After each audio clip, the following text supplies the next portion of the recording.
욥기 18장입니다. 욥이 이 친구들이 이제 자기를 정죄하고 그런 자리로 나오니까 너무 기가 막혀 가지고 그 하소연하면서 친구의 정에 호소를 해도 이제 되질 않고 작정하고 이제 그 말씀으로 또 이들 욥을 치고 그럽니다. 그리고 얼마나 화가 나는지 욥이 4절에 한번 보시겠습니다. 18장 4절. 빌닷이 보니까 아니 자기들이 이야기하면은 말을 알아듣고 이제 그래 미안하다. 그래 나를 위해 기도해다오. 뭐 그런 식으로 이래 들어가면 좋은데 그렇지 않고 회개를 안 하고 빌닷이 봤을 때 4절에 울분을 터뜨리며 자기 자신을 찢는 사람아. 보니까 욥이 얼마나 기가 막혔으면은 이 친구들 말을 듣고 그냥 울분을 터뜨렸다. 그럼 욥이 하는 말들이 그냥 평범하게 이렇게 서술형으로 한 것이 아니라 그냥 울분을 터뜨리면서 하는 그런 부르짖는 그런 말이었을 겁니다. 그리고 자기 자신을 찢는 사람아. 그 옷도 이미 뭐 몸도 걸레처럼 돼 있고 뭐 옷도 그렇겠지만은 그 옷도 그렇게 찢으면서 기가 막혀서 그렇게 이야기를 했는데 그럼에도 불구하고 욥을 이 친구들이 또 칩니다. 또 말로 칩니다. 어떻게 치느냐 하면은 5절부터 보면은 악인의 빛은 꺼지고 그의 불빛은 빛나지 않을 것이요. 바로 너는 악인이다 이겁니다. 너는 악인이라. 그리고 7절에 보면 그의 활기찬 걸음이 피곤해지고 그가 마련한 꾀에 스스로 빠질 것이니 그 죄에 스스로 빠질 것이고 8절은 그의 발이 그물에 빠지고 올가미에 걸려들며 이제 벗어날 수가 없도록 그런 재앙이 그에게 마련되어 있다는 겁니다. 보호가 되질 않는다는 거죠. 이제는 그의 발 뒤꿈치는 덫에 치이고 그의 몸은 올무에 얽힐 것이며 그를 잡을 덫이 땅에 숨겨져 있고 그를 빠뜨릴 함정이 길목에 있다. 이런 덫이나 이런 것이 이미 준비되어 있기 때문에 빠져나갈 수도 없다는 겁니다. 이제는 하나님의 보호가 없다는 거죠. 11절에 보면은 무서운 것이 사방에서 그를 놀라게 하고 그 뒤를 쫓아갈 것이며 뭐냐면 쫓는 사람 없어도 무서움이 그를 지배하게 된다는 거예요. 두려움이 그를 지배하는 그런 삶이 된다는 거예요. 그의 힘은 기근으로 말미암아 쉬하고 그 곁에는 재앙이 기다릴 것이며 먹을 것도 없어지고 재앙이 기다린다. 그리고 13절은 질병이 그의 피부를 삼키리니 곧 사망의 장자가 그의 지체를 먹을 것이며 그의 의지하는 것들이 장막에서 뽑히며 그의 공포의 왕위로 잡혀가고 욥이 지금 이런 일을 당하게 된다는 겁니다. 빨리 회개하지 않으면 악인이기 때문에 욥이 너는 악인이기 때문에 이런 일이 너에게 임하게 된다는 거예요. 15절에 보면 그에게 속하지 않은 자가 그의 장막에 거하리니 그러니까 전혀 관계없는 자가 이제 그 장막을 차지하고 그리고 유황이 그의 초소에 뿌려질 것이며 이는 얼마나 그 땅이 완전 남이 뺏어가 차지하고 뭘 심어도 낫지 않은 그런 땅이 되어질 거예요. 불이 붙는 그런 땅이 되어질 거예요. 16절에 보면 밑으로 그의 뿌리가 마르고 위로는 그의 가지가 시들 것이며 그의 뿌리까지 다 말라버려요. 이제 소망이 완전 다 없어진다는 겁니다. 다 죽어버린다는 거예요. 그를 기념하면 땅에서 사라지고 거리에서는 그의 이름이 전해지지 않을 것이며 이름도 완전히 끊어지는 겁니다. 그는 광명으로부터 흑암으로 쫓겨 들어가며 세상에서 쫓겨날 것이며 이제 어둠 속으로 쫓겨 들어가서 이제 전혀 빛 가운데 이름도 없다는 겁니다. 그는 그의 백성 가운데 후손도 없고 후예도 없을 것이며 그가 거하던 곳에는 남은 자가 한 사람도 없을 것이라 자손들까지 다 망하고 대가 끊어진다. 그의 운명에 서쪽에서 오는 자와 동쪽에서 오는 자가 깜짝 놀라리라. 아니 어떻게 이렇게 멸망을 당했나. 사람들의 조롱거리와 논란거리가 될 것이라는 거예요. 참으로 결론적으로 이 사람 빌닷이 내린 결론은 참으로 불의한 자의 집이 이러하고 하나님을 알지 못하는 자의 처소도 이러하니라. 바로 욥에 대해서 아니 어떻게 이렇게 처참하게 정죄하고 내리칠 수가 있겠습니까?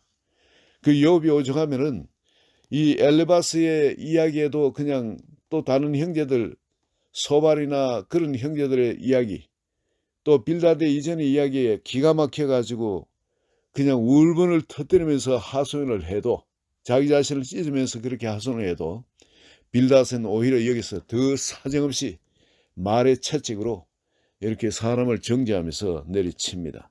그런데 여러분 여기에 일반적인 세상의 법칙이죠. 일반적인 세상의 법칙입니다. 그러나 일반적인 세상의 법칙이 흐르다가 하나님이 관용하다도 나중에는 심판을 하시죠. 노아의 홍수 때 그렇게 심판을 해버렸습니다. 소돔과 고모라의 도시를 그렇게 심판을 해버리셨습니다. 그렇다면은 앞으로도 이 그 불심판이 마지막엔 불심판이라는데 그 예고편으로 소돔과 고모라가 불심판을 받았습니다.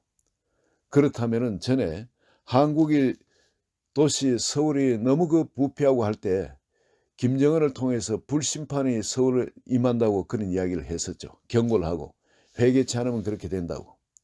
근데 우리 뉴욕도 마찬가지입니다. 지금 김정은이 개발하는 속도가 지금 마하가 지금 뭐 10인강 20인강 방어가 불가능. 그 탄도 가는 걸 보니까 이게 일직선으로 포물선을 그리면서 높이 올라갔다 툭 떨어지는 그런 것이 아니라 포물선으로 올라가 뚝 떨어지다가 다시 거기에서 또 앞으로 방향을 또 틀어가지고 앞으로 쭉 날아가는 거. 그게 그 궤도가 추적이 돼가 나왔습니다. 이 말은 뭐냐면은 이건 미사일로 워낙 속도가 빠르기 때문에 방어도 못하지만은 설사 방어하는 무기가 뜬다 할지라도 이걸 피해가지고 또 방향을 새롭게 잡아가지고 날아갈 수 있는 그런 이 음속 중에서도 극초음속 대륙간 탄도 미사일을 개발을 했다는 겁니다. 북한에서 성공을 했기 때문에 필요하다면은 이 미국의 뉴욕도 그렇고 LA도 그렇고 언제든지 김정은이가 이제 타격할 수 있는 그런 파워가 그에게 들어가 있습니다. 이제 그리고 그걸 갖고 흥정을 또 할 거고 만약에 잘못되면은 그 폭탄이 그 핵무기가 이런 데 떨어진다는 것도 이상한 일이 아닐 겁니다. 그러나 이게 하나님의 보호함 가운데 있기 때문에 그 일이 안 일어나겠지만은 그러나 회개치 않을 때 소돔과 고모라에 그러한 일이 일어났던 것처럼 김정은의 폭탄을 하나님이 사용하실 수도 있는 겁니다. 사람 채찍과 인생 막대기라 말씀하셨기 때문에 그 김정은이를 통해서 채찍으로 막대기로 이렇게 사람들을 징계하실 수도 있는 겁니다. 그런데 반대로 우리가 회개한 의인, 이건 너무나 간단합니다. 이런 자리에서 우리가 회개하기만 하면은 의인의 집이 어떻냐 하면은 거꾸로 이 5절부터는 이렇습니다. 악인의 빛은 꺼지고 그의 불빛은 빛나지 않을 것이라 그러죠. 그의 장막 안에 빛은 어두워지고 그의 위에 등불은 꺼질 것이라 그러죠. 그러나 의인은 어떻겠습니까? 의인의 장막은 빛이 어두워지지 않고 빛이 밝게 빛나겠죠. 이 거꾸로 의인이 되기는 이 모든 것 재앙의 거꾸로가 되어집니다. 보면 의인의 장막은 빛이 계속 밝고 점점 원만한 광명에 이르른다는 겁니다. 점점 밝아지는 겁니다. 발걸음이 힘을 얻게 되는 겁니다. 그리고 7절에 보면 그의 활기찬 걸음이 피곤해진 거꾸로 의인은 그의 활기찬 걸음이 점점 힘을 더하게 되는, 그가 마련한 꾀에 스스로 빠질 것이나 그렇지 않고 악인은 이렇게 빠지겠지만 의인은 하나님의 지혜 가운데 행하게 되어진다는 거예요. 악인은 자기 꾀에 빠지겠지만 의인은 하나님의 지혜 가운데 행하기 때문에 하나님 지키시고 보호하시는 겁니다. 인도하시는 겁니다. 8절에 이는 그의 발이 거물이 빠지고 올가미에 걸려들며 그의 발 뒤꿈치는 덫에 치이고 그의 몸은 올무에 얽힐 것이라 그러지만은 의인은 이런 일이 없도록 하나님이 지켜 보호하십니다. 오히려 높이 드셔서 사슴이 그 다니는 그 높은 곳을 다닐 수 있게끔 거기에는 이런 덫도 없고 거기에는 악인도 없고 하는 그런 곳입니다. 하나님이 그렇게 지켜 보호하실 것입니다. 11절에 무서운 것이 사방에서 그를 놀라게 하고 그 뒤를 쫓아갈 것임. 누가 쫓는 자가 없어도 두려움이 항상 그의 마음속에 있는 겁니다.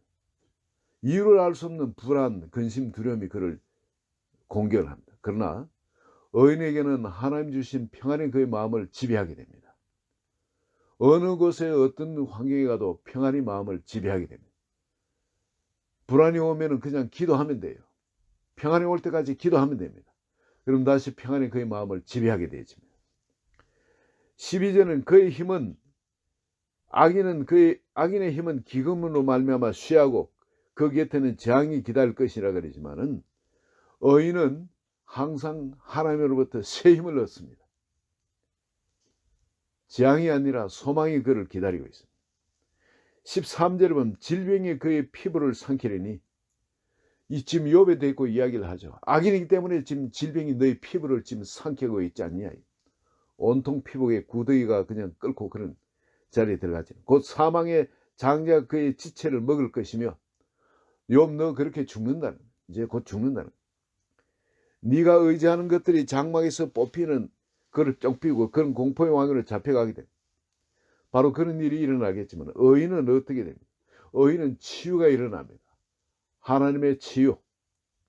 애굽에 내린 질병이 하나도 약속의 백성들에게 내리지 않겠다는 것이 하나님의 그의 언약입니다. 그렇기 때문에 의인이 되기만 하면은 하나님이 우리를 치유해 주십니다. 잠깐 그런 질병으로 고난을 당할 수 있더라도 그러나 하나님은 궁극적으로 우리를 치유해 주시고 하나님의 영광을 취하실 겁니다.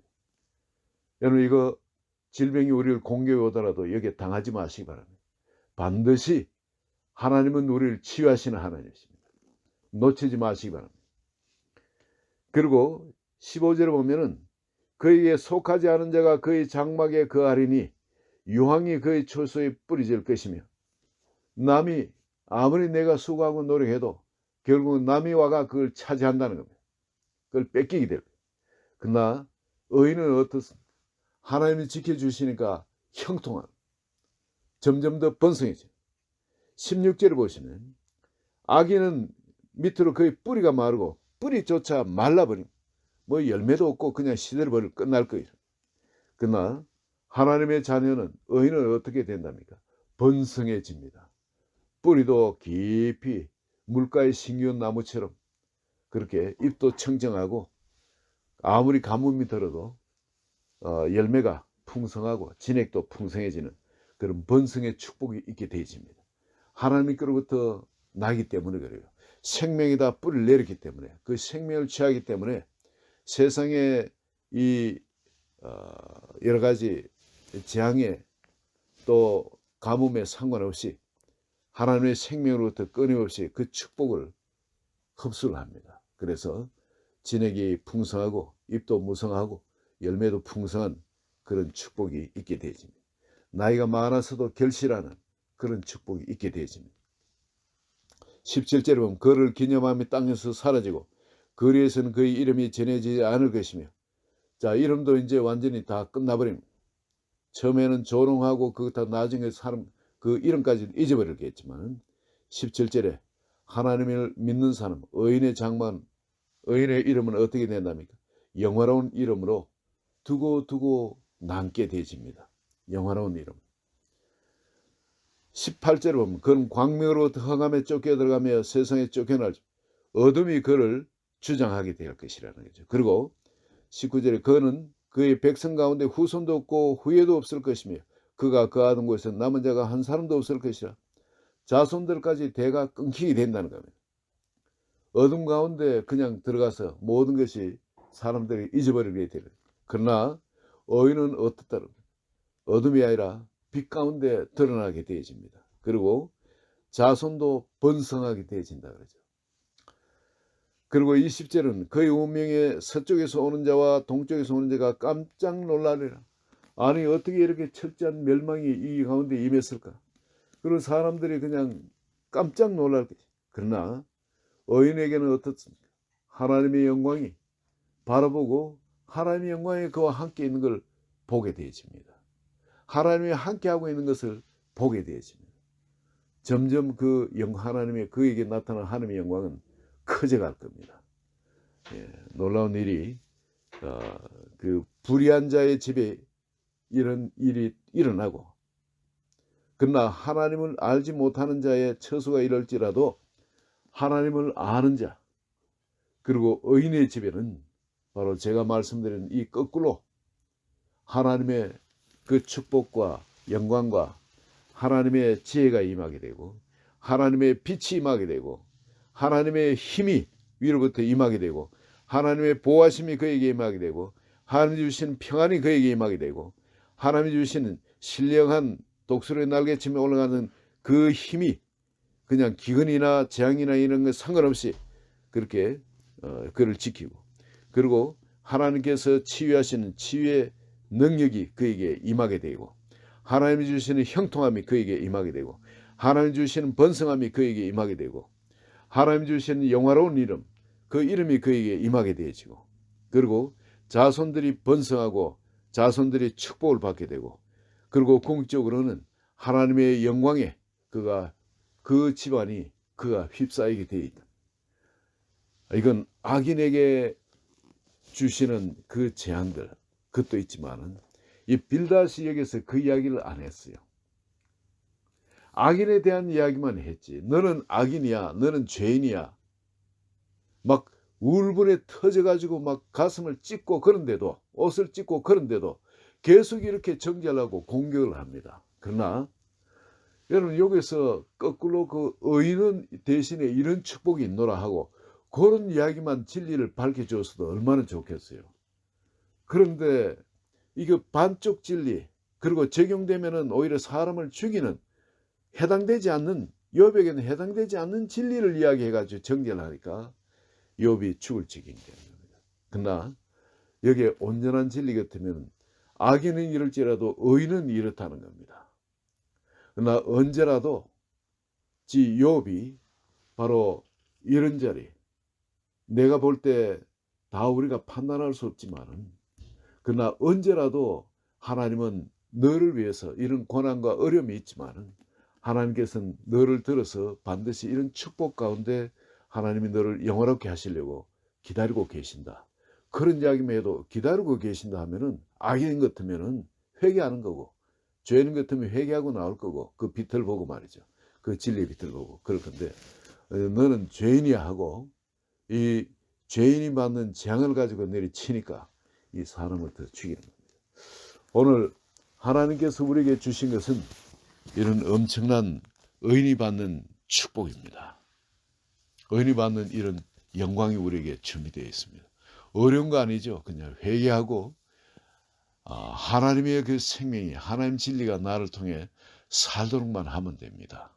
어차피 짧게 살다가 가는 이 세상에 이 주의 말씀, 바로 예수 그리스도께서, 성령께서 우리의 생명 되시고 우리를 주장하신 대로 내가 여기 있나이다 하고 나를 산재물로 드리면은 하나님께서 우리를 그런 자리로 우리를 인도하시는 줄 믿습니다.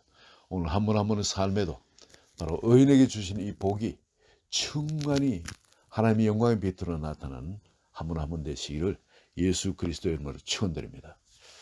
하나님 아버지, 우리 한 분 한 분에게 이 진리의 빛을 오늘 아침도 환하게 비춰 주심을 감사합니다. 이 우리가 취하려고 아무리 노력해도 취할 수 없는 것이, 의인에게 임하는 이 축복들이 우리가 오직 전심으로 하나님께로 돌이켜서 하나님이 우리의 생명이 되는, 왕이 되는, 주인이 되는, 우리의 하나님 그 자체가 되는, 구세주가 되는 그 자리에서 우리 자신을 올려드리고 주와 동행하기만 하면 이런 놀라운 일을 열어놓으시고 축복하시며 우리를 부르심을 감사합니다. 오늘도 한 분 한 분 믿음 안에 담대하게 하여 주셔서 주님이 우리에게 빚으시고자 하는 그 일이 순정하게 일어나도록 축복하여 주소서. 예수 그리스도의 이름으로 기도합니다. 아멘.